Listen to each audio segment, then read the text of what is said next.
12वीं क्लास का section B हमेशा से थोड़ा ज़्यादा ही हलचल वाला माना जाता था, लेकिन उस हलचल के बीच एक लड़का था जो बिल्कुल अलग था। विनीत, हमेशा शांत, चुप, अपनी किताबों में खोया हुआ। स्कूल यूनिफॉर्म हमेशा प्रेस की हुई, बाल सही सेट और चाल जैसे किसी को परेशान ना कर दे। क्लास में शोर कितना भी हो, विनीत के आसपास जैसे एक अलग सा सुकून रहता था।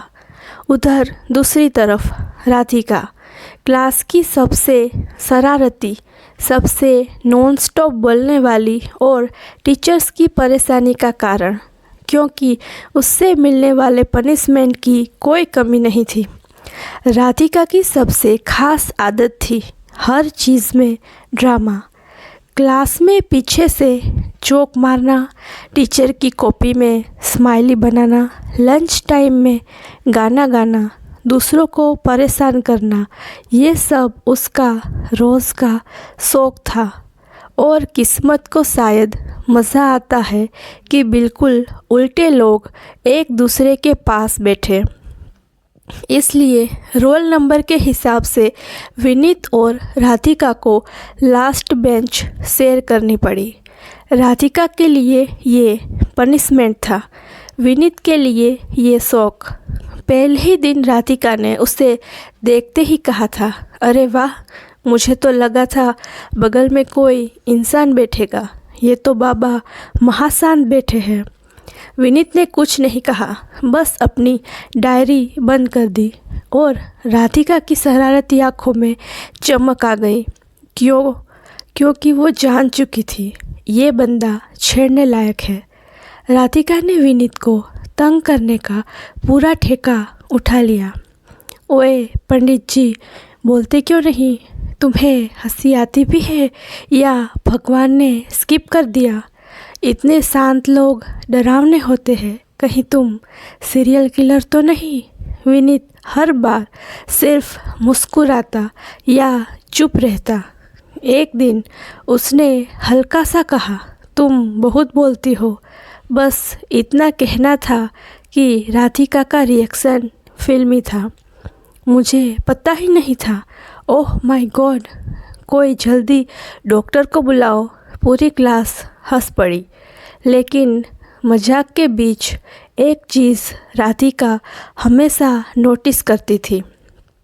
विनीत हमेशा अपनी एक काली डायरी साथ रखता था, पढ़ाई की नहीं, कुछ और ही। कभी स्कूल शुरू होने से पहले वो उसमें लिखता रहता, कभी ब्रेक में भी, कभी घर जाते समय भी। उसे देखते हुए ऊंची नीची सांसें लेता था। राधिका को जिज्ञासा हो गई, इस शांत लड़के की डायरी में आखिर है क्या? एक दिन मौका मिल ही गया। लंच टाइम में सारी क्लास नीचे मैदान में प्रैक्टिस करने गई थी। विनीत वॉशरूम गया था और डायरी अकेली थी। राधिका ने पहले 10 सेकंड खुद को रोका, फिर 10वें सेकंड में क्यूरियोसिटी जीत गई। उसने डायरी खोल ली। पहला पन्ना पढ़ते ही उसकी मुस्कान गायब हो गई। लोग कहते हैं शांत रहना अच्छा है, पर मैं जानता हूँ कि कभी कभी ये मेरी मजबूरी है। मैं ज़ोर से बोलना चाहता हूँ, हंसना चाहता हूँ, सबके साथ रहना चाहता हूँ, पर डर लगता है कि अगर मैं अपना असली रूप दिखाऊं तो लोग दूर ना हो जाएं। राधिका के दिल में कुछ अजीब सा हुआ। वह दूसरी लाइन पढ़ने लगी, मैं कम बोलता हूँ, लेकिन दुनिया को बहुत देखता हूँ। मैंने समझ लिया है कि लोग जितना दिखाते हैं उतने ही होते नहीं, इसलिए मैं बस अपनी दुनिया में रहता हूँ। राधिका को पहली बार महसूस हुआ, विनीत शांत इसलिए नहीं है कि उसे लोग पसंद नहीं, वो शांत इसलिए है क्योंकि उसे डर है कि लोग उसे पसंद नहीं करेंगे। वह पढ़ने पलटने लगी। कहीं लिखा था, आज भी किसी ने पूछा कि तुम इतने चुप क्यों रहते हो। काश मैं बता पाता कि कुछ दर्द आवाज़ ही छीन लेते हैं। किसी और पन्ने पर काश कोई मिले जो सिर्फ मेरे शब्द नहीं, मेरी चुप्पी भी समझ सके। राधिका की आंखों में पहली बार सीरियसनेस आ गई। ये वही लड़का था जिसे वो सुबह शाम तंग करती थी। ये वो शांत लड़का था जिसके अंदर इतना तूफान भरा था। उसी समय विनीत वापस आ गया। राधिका चौंकी, डायरी बंद करने लगी, लेकिन वो देख चुका था। उसकी आंखों में पहली बार गुस्सा दिखा, धीमा लेकिन गहरा। किसने कहा तुम्हें इसे छूने को? उसकी आवाज़ काँप रही थी। राधिका कुछ बोल नहीं पाई। ये मेरी दुनिया है राधिका, तुम्हें मजाक के लिए नहीं बनाई गई। वो डायरी लेकर क्लास से बाहर चला गया और राधिका पहली बार खामोश हो गई। उस दिन के बाद राधिका रात को सो नहीं पाई। कॉमेडी करने वाली शरारती लड़की पहली बार किसी को सच में हर्ट कर चुकी थी। उसे एहसास हुआ कि विनीत वो नहीं है जिसे चिढ़ाकर हंसी आए। वो तो कोई है जो भीतर बहुत अकेला है। अगले दिन क्लास में उसने पहली बार विनीत से मजाक नहीं किया। शायद पहली बार वो खुद भी चुप बैठी। लंच तक विनीत चुप था, लेकिन राधिका आज उससे भी ज़्यादा शांत थी। क्लास में उसने धीरे से कहा, मुझे माफ़ कर दोगे? विनीत ने कुछ नहीं कहा, बस सिर हिला दिया। पर उस दिन के बाद कुछ अजीब हुआ। राधिका का मजाक कम होने लगा और उसकी विनीत में दिलचस्पी बढ़ने लगी। वो विनीत को ऑब्ज़र्व करने लगी। वो कितनी ध्यान से चीज़ें नोट करता है, कितनी छोटी छोटी बातों में मुस्कुराने की कोशिश करता है, लोगों के दर्द को बिना बोले समझ लेता है। धीरे धीरे राधिका को महसूस हुआ वो शांत नहीं, वो गहरा है और दिल हमेशा गहराई की ओर खींचता है। एक दिन राधिका लास्ट बेंच पर आई और बोली, देख आज मैं बोलूँगी नहीं, थोड़ा अच्छा लगेगा ना? विनीत हंस दिया। उसकी हंसी जैसे किसी ने वायलिन की हल्की सी धुन बजा दी हो।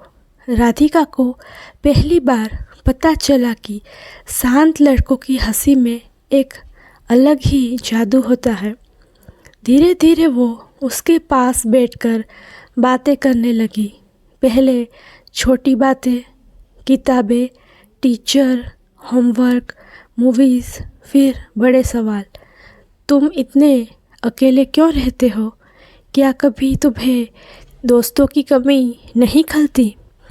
तुम अपनी डायरी में इतनी गहरी बातें कैसे लिख लेते हो? विनीत अब उससे खुलने लगा था। शायद इसीलिए क्योंकि राधिका ने पहली बार उसके अंदर का इंसान देखा था, शोर नहीं। और राधिका ने पहली बार महसूस किया कि शायद वो सिर्फ उसकी डायरी पढ़कर ही नहीं, उसका दिल भी पढ़ने लगी है। राधिका की दुनिया बदलने लगी थी। अब वो सिर्फ शरारतों वाली लड़की नहीं रही। अब उसे किसी की चुप्पी का इंतज़ार होने लगा था। किसी की मुस्कान सुकून देने लगी थी।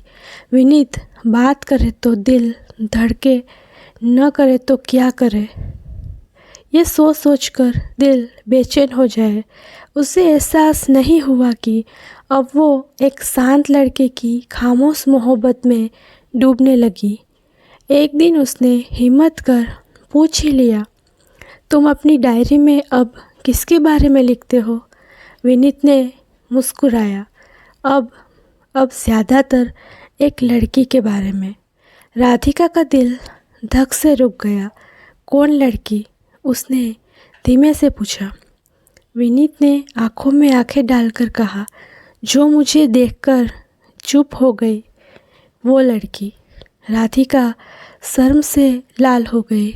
स्कूल में वार्षिक मेले की तैयारी चल रही थी। क्लास प्रोजेक्ट के लिए सब ग्रुप में बटे।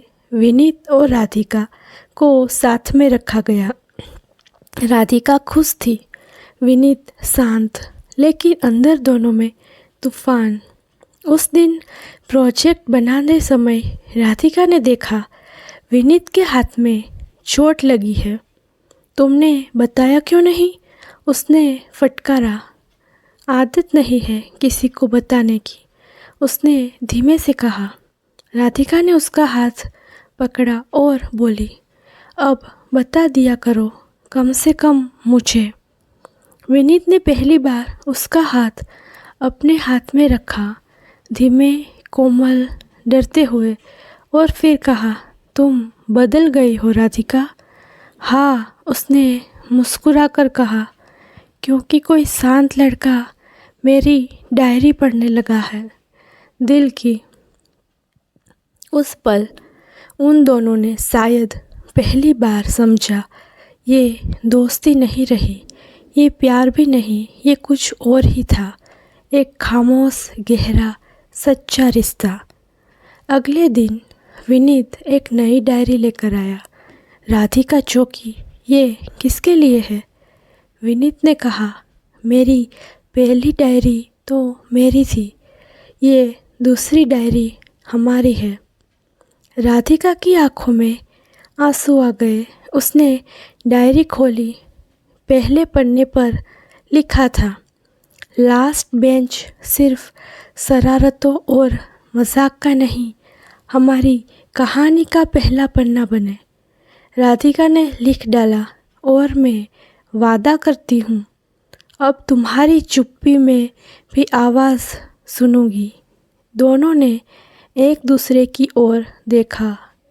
क्लास में शोर था, चौक उड़ रहे थे, टीचर डांट रही थी, पर लास्ट बेंच पर एक अलग ही दुनिया थी, जहाँ सिर्फ दो लोग बैठे थे, एक शांत लड़का, एक शरारती लड़की, और एक साझा डायरी।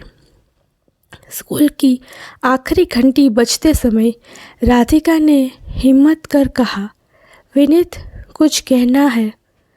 कहो। मैं सच में तुमसे। उसके शब्द अटक गए, दिल भी। विनीत मुस्कुराया, मुझे पता है। क्या? विनीत उसके करीब झुका, कि तुम वही लड़की हो जिसके आने से मेरी चुप्पी को भी मतलब मिल गया। राधिका ने धीरे से कहा, और तुम वही लड़के हो जिसने मेरी शरारतों के पीछे छिपे दिल को समझा।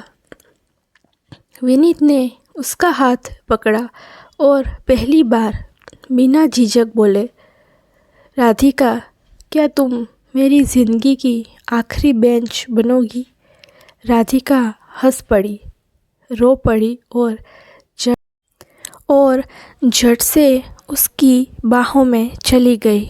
हाँ विनीत, हमेशा।